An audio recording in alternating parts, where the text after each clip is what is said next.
Welcome to Sun, Sand, and Sold. I'm Josh Tummy with David Haber. Season 3, or as we like to say around here, Season Trace. David, you are looking particularly cool and sophisticated as we kick off our third season of Sun, Sand, and Sold. You're very vibey today. I'm very vibey. I got the sneakers. You got the sneakers, the shirt, the blazer. You are definitely looking like Mr. Miami as we embark on our third season of Sun, Sand, and Sold.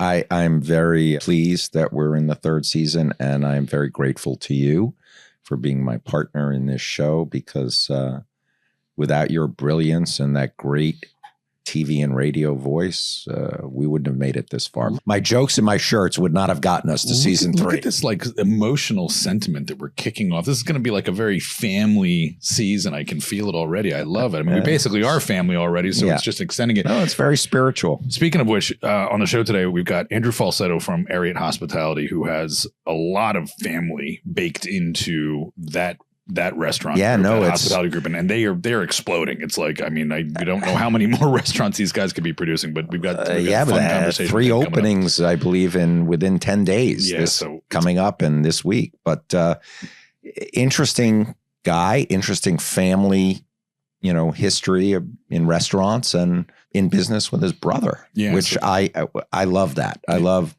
people choosing to put their lot in with their family. It is. And when we talk to Andrew, it's going to be an ability for us. Number one, you and I talk a lot about food already. We talk about hospitality. This season, we're going to be talking a lot about those businesses that make Miami. Oftentimes, at least in part through the framework of real estate. But the reality is as we talked even in our first season, almost everything in Miami somehow connects to real estate. Right? Well, real estate, transportation, all the things we always talk about, I think impact restaurants, where you put them, location, what kind of people come to your restaurants. Can they travel, or is it a local place? So all going to be interesting. So you ready? I'm going to start our season in this very episode with one of your favorite things, which is rapid fire, but it's going to be to you. Are you ready for this? I'm scared already. All right. Now, I know you're not a fast food guy, but my first rapid fire question is, in Miami, your favorite quick food restaurant, where are you going to get that quick bite? How quick? Quick, 10 minutes or less, quick bite. Where are you going? I don't eat in 10 minutes or less, so I can't answer that. I could give you 45 minutes or less. Well, if you had to go get a sandwich somewhere. La Sandwichery. Okay. And Wynwood. Romantic restaurant. You mean when you and I go out, or when I go out with Lisa? I'm going to talk about your wife first. Okay. The first restaurant I took her to was Joe's Stone Crab, and she's like, "Yeah, this is real romantic." Was it the tile floors or the tuxedos that did it for her? Let me think for a minute. Props to Joe's. Legacy, legend. Well, I took her there for the first date. Romantic restaurant. It would have to be a French or Italian restaurant, and I can't name one off the top of my head, but that is what it would be. Favorite. Oh, actually, romantic restaurant. What's a Contessa? Okay, very romantic. Favorite bar? Jonathan Sepsenwall's house. Seppi's bar. Props to Sepsenwall. Props to I swear that's my favorite bar. To Jonathan, and he's pouring you an Aperol spritz, and you're leaning up against the bar. I'm not a bar guy, but they have some great bars in Miami. My son would say Club Deuce. Club Deuce, Max. That's old school. That's old school. Son's not even old enough to really understand the history of Club Deuce for Max Haber is based upon the price of the drinks. And it has that underbelly of society that he loves to drag himself to see. But of course, I want him to leave quickly, but no, he's a Club Deuce guy. I'm not a bar guy, but Club Deuce is definitely that. I remember the first time I walked into Club Deuce, and our producers will have to pardon my French, but it was one of those bars I walked into. I looked around and I said, "Some shit has gone down here." I'll give you my favorite bar, Flanagan's. Flanagan's, all right, classic. Overall winner. What's your take home winner? Is it Joe's again? No, because there's so many different types of food. There's Joe's, which I love for the stone crabs and the scene, and Friday lunchtime with my good friend, shout out to Michael Band, who's going to yell at me that I'm not available tomorrow on Friday for Joe's, but I don't have a favorite. I just Unfortunately, I tend to go to the same places. For lunch, I go to Omakai in Wynwood. That's my go-to place. For dinner, it's Cafe Avanti. Shout out to my friend Luis from Cafe Avanti. It's Joe's. It's local places in Sunset Harbor. But in terms of favorite restaurant, my favorite restaurant in the world is French Laundry, which I took you to a private table and had you introduced to Thomas Keller. Not the only time I've been, but that was the inaugural visit, and that was right when they had done their renovation. We did meet Chef Keller, and we did have a very, very impressive meal at French Laundry. But I don't think that's going to really surprise anybody who knows French Laundry. Right. Oh, I love French Laundry. They really have their act together. I mean, yes, you're talking about a perennial Michelin 3-star. I don't have a favorite, although I do love the restaurant scene in Miami. So talking about the restaurant scene in Miami, and obviously, like I said, what's your favorite restaurant in Miami? And what's your most romantic restaurant? And what's your 10-minute or less? Those are good questions, and I'm sorry that I asked you them, because now it's gonna be, I want to hear. I'm gonna limp through those. Right here, audience, right back at them. So my quick restaurant is gonna be a great hole-in-the-wall sushi place, and even though that's not traditional fast food, I'm going to give you two answers, right? So the first is Maimo, Siam rice sushi, great, in and out, very reasonable. You should take me there with Jesse. I probably did. It's like on right on the corner of Biscayne and like 80th. Yeah. You took me there. Great spot, and reasonably priced. Totally reasonable. True fast food, UBS Burger at the Citadel in Miami Shores. I think the best cheeseburger in town. It's burger with cheese. We're gonna avoid that. We're gonna avoid that topic. But I think between the burger, it's got a potato bun, it's got a cheese sauce and not a traditional slice of cheese. Their fries. If you have not tried UBS Burger, shout out to UBS Burger. Where is it? In the Citadel in Miami Shores. So I think it's Northeast 2nd Ave. Citadel's where all the combination of restaurants are sort of a food hall, and they've got different outlets within it. And UBS, I think their real name is UBS, but it's United Burger Service, and they sort of have a postal kitch. Their burgers and I got to go there. I love hamburgers. Absolutely. Especially when they have cheese on them. Absolutely phenomenal burgers. I would say romantic. Contessa, I can't disagree with. It has that like French bistro vibe, even though it's Italian. Northern Italian. It's definitely got a bistro vibe to it. I think Miami actually misses on a lot of romantic restaurant, because I think so many of the nicer restaurants that you would say are sort of qualified as romantic restaurants are also like see and be seen restaurants. And they tend to be some of the bigger ones that, are able to put all those together. And I do, shout out to Major Food Group. They've got a lot of great stuff here. I do think, Coconut Grove, been to Ariete. It's incredible. And I'm not saying that. You haven't taken me there yet. I'm not saying that because the CEO's on our show today, but that is an amazing restaurant. Stubborn Seed on Miami Beach is incredible. But that's not really romantic. That's not romantic. But again, I think romance is also in the eye of the beholder, because I think sometimes romance is just generated from the quality of the food. I mean, sometimes just that. Yeah, but it has to be the quality of the food, the service, and also the surrounding the decor. To me, the decor is all about romance. So you know what? I ran into the former owners of this restaurant, which is now since closed, which was a sad day for me. I used to think one of the most romantic restaurants in Miami was Ortonique on Miracle Mile. Loved Ortonique. And it had this sort of Caribbean vibe, but it was dark. It was almost like, kind of a, like an upscale. Very romantic. Very romantic. It was sort of tropical. It was vibey. And they had Tuesday half off bottles. The bottles. Oh my God. I took. Yeah. I mean, I went there many a time. Shout out to Peter Doctor, a former client on Fisher Island. Friend who was the first to ever tell me about the half off Tuesdays. And I remember it was the first time I ever got the Sea Smoke Pinot Noir was at half off Tuesdays at Ortonique. I always went for a $250 bottle of wine because I said I will never get it for under $25. Became a perennial favorite. So Ortonique still holds out that status for me.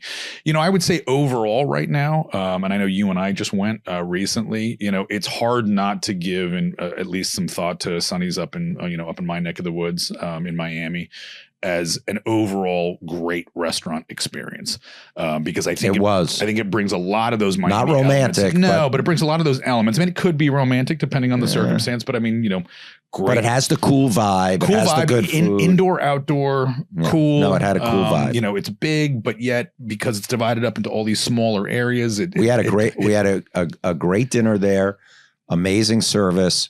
And I love the room we were in, which was air conditioned. But let's think about everything we just said, right? Because as we're talking about things through the perspective of real estate, and you think about a restaurant like Sonny's, its location really drives its sensibility, right? I mean, you can't separate. It's not like saying, well, that if it was in Brickell would be the same restaurant. It wouldn't be anything like it, right? It's like Coat. It's so unique that way. And you look at the positioning of these restaurants, and some could be that restaurant. I think it's actually an interesting thing is to say how much of the real estate makes the restaurant, and how much of, whether it's something that the restaurant owns or leases, which is usually the case, its neighborhood, its physical layout. When you have certain restaurants that get a lot of critical acclaim, but aren't not necessarily visited a lot because it's kind of in a neighborhood. It's like where people live as opposed to where people go to eat. I think is always, it's a challenge in Miami, right? It's like saying, it's easy to get people to the beach. It's easy to get people to Wynwood. It's easier to get people to Brickell, traffic notwithstanding. Well, it's easier in terms of getting them to want to go. The traffic is still brutal. Traffic is still for me to go to Carl Gables to a restaurant on a Friday night at 7:00, I have to fight for 45 to 50 minutes to get there. Whereas on the way home, it's 20 minutes. Right. Exactly. So I think it's, looking at restaurants as we talk to, several restaurant owners and groups this season, I think is going to be interesting in understanding the way real estate impacts the vibe, impacts the relationship of the restaurant to the neighborhood. I'm also interested in hearing from Andrew about the relationships between landlord and tenant in the restaurant business. Yeah, that will be interesting to hear. And how they created their team. And I'm just excited for this season coming up, because a lot of our season coming up is really now cultural, where the rubber meets the road is sort of saying, okay, so we've talked about real estate. We know a lot of these high level ideas and kind of where the markets are going. And obviously we'll continue to talk about that, but what goes in the real estate, right? Yeah. And we know that, we're talking about restaurants. We're going to be talking about gym and fitness and health, and how much. And we've been talking about wanting to do this for at least a year. we've got some really great guests lined up this season. I think it's going to be exciting to talk to Andrew, and it's going to be exciting to talk to other restaurateurs, in terms of what they see and their evolution. Because reality is, when I moved here to Miami, and this is now coming up, I think year 24 will be in 2026. I didn't even know you were 24 years old. 23. This was not a restaurant hotspot in the early 2000s. You had Michelle Bernstein, and you had Norman Van Aken, right. And you had who were the other ones? Early days of Michael Schwartz as the early aughts continued. But the reality was, this was not a dining destination. No, it wasn't like New York or LA anymore. Honestly, anymore. And again, through the real estate perspective, any more than it was a hotel desk. I mean, there was the tourism, and the concentration was in Miami Beach, but it was it was not these big 5-star flag. There was no Four Seasons. Well, they also Michelin stars just came around in the last, I guess, 5 years to Florida. Yeah. And that has brought a lot of, I think we're in year 3 of the Michelin stars here. And it's, it's brought a lot of attention to it. I mean, and you have the influx of people from New York who are used to being foodies, and they're willing to pay for good food and good service, and they're willing to support restaurants. But of course, one of the things we're going to talk about this season is not just the great restaurants that exist, but the difficulty in keeping them open in the summer, and some of the restaurants that open up with a big splash and then a year or two later they're gone. And we've had a bunch of those this summer in particular, right? In Wynwood and Midtown. And I was going to say, where your office is, I mean, you see there are definitely some mainstays that have settled in really well. There's also a lot that it's like a revolving door. Yeah.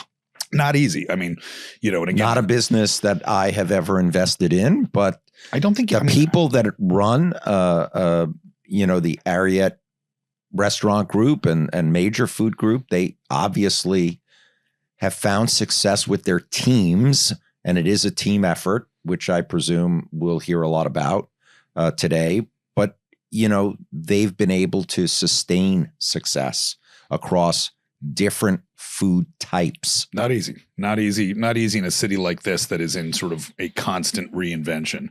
And I think, again, through the lens of real estate, one has to wonder, it's a chicken or the egg question of saying, like, have these restaurants come, as real estate values have skyrocketed because the real estate, value proposition against the restaurants, there's equilibrium that gets maintained because the rents restaurants pay can be absolutely astronomical. I mean, enormous. And is that only now possible because we have this influx of money and But it'll be interesting to hear about the difference between, the big restaurants that come from out of town that can afford to pay big rents versus local restaurants that really can't afford to pay those kind of rents. Well, and the fact where they locate. And the fact that there is some disconnect, which I actually admire, between some of the restaurants who've gotten great critical acclaim up to and including a Michelin star that are not necessarily in locations you'd expect. I mean, Boy a Day, we've both been to Boy a Day, and that's basically in a little strip mall in Little Haiti. And they have, I remember when Michelin stars first came out, there was one in Kendall in a strip center and, things like that. Yeah, that's absolutely part of it. So, and a pop-up got a Michelin star. After the break, we're going to welcome Andrew Falsetto from Ariete Hospitality and hear about the evolution of that very rapidly growing group of very interesting restaurants. And we'll hear from Andrew on that. And I'm going to try to get some coupons out of them. Some coupons. Well, we can't wait to see that happening. In the meantime, Josh Dunn with David Haber. You're watching Sun, Sand, and Soul, and we will be right back.